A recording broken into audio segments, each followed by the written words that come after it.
Aside from the few brave adventurers dating back to the time of the conquistadors, Chinese sojourners first came to New Mexico in the 19th century, in search of employment and opportunity alongside other immigrant groups.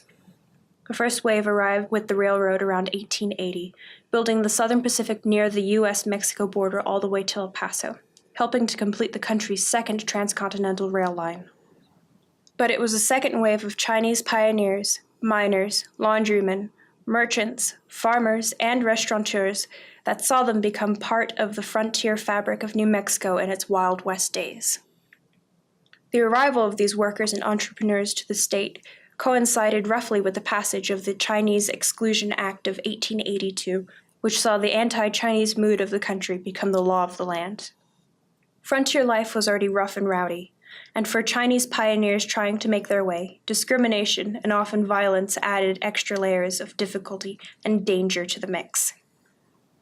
But throughout the exclusion era, Chinese communities persisted and even thrived, despite laws that targeted them, restricting rights that others took for granted, like freedom of movement, land ownership, and marriage.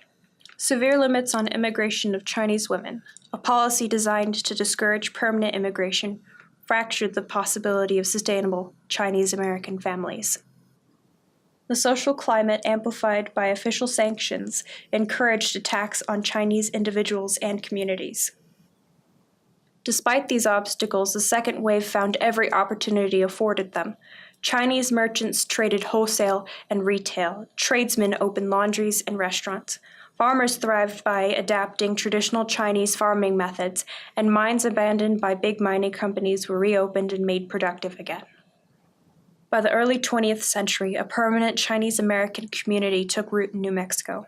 Immigrant citizens like Edward Gaw, the founder of Albuquerque's Fremont's Grocery, were determined to settle in for the long haul.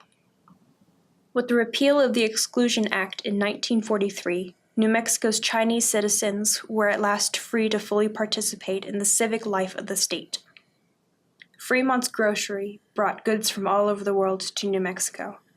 It became an Albuquerque landmark, finding favor with puerqueños of every stripe. Even now, decades later, the effects of exclusion are still present.